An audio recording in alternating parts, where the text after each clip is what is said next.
যে দেশের নাগরিকত্ব পাওয়া পৃথিবীর কোটি মানুষের স্বপ্ন, সেই দেশের নাগরিকরাই কিনা আজ নিজের দেশ ছেড়ে স্থায়ী হতে চাইছে অন্য কোথাও। কিছুটা অবিশ্বাস্য মনে হলেও এটাই সত্যি। এবার ভিনদেশে থিত হচ্ছেন মার্কিন নাগরিকরা। করোনা মহামারীর পর থেকেই বাড়ছে তাদের এই প্রবণতা। আর এক্ষেত্রে তাদের পছন্দের শীর্ষে রয়েছে ইউরোপীয় ইউনিয়নভুক্ত দেশ পর্তুগাল। দেশত্যাগের কারণ হিসেবে রয়েছে অতিরিক্ত রক্ষণশীলতা, মতবিরোধ, ব্যয়বহুল জীবনযাত্রা এবং প্রেসিডেন্টের প্রতি নেতিবাচক মনোভাব।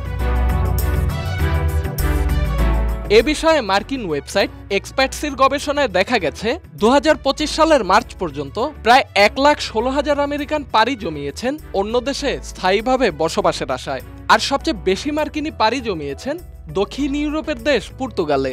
এ তালিকায় আরও রয়েছে স্পেন, যুক্তরাজ্য, Canada, Italy, Ireland, France, Mexico, New Zealand ও কোস্টারিকার নাম। গবেষণায় অংশ নেওয়া মার্কিনীদের ৫৬% বলেছেন যুক্তরাষ্ট্র হয়ে উঠেছে অতিরিক্ত রক্ষণশীল। ৫৩% বলেছেন দেশটিতে মতবিরোধ এতটাই প্রকট যে এখন সাধারণ কোনো বিষয়েও মত দিতে মানুষ দ্বিধায় পড়ে যায়।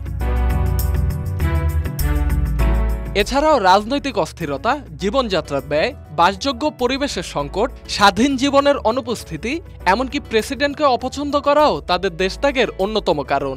দেশ ছাড়ার পেছনে তাদের এই যুক্তিগুলো যেন হতাশার চূড়ান্ত বহিঃপ্রকাশ। গবেষণায় আরও উঠে এসেছে মার্কিন নাগরিকদের সবচেয়ে উষ্ণ অভ্যর্থনা মেলে পর্তুগালে। এখানকার নরম জলবায়ু, বৈচিত্র্যময় সংস্কৃতি আর সহজ সরল জীবনযাপনে মুগ্ধ হয়ে যাচ্ছেন মার্কিনীরা।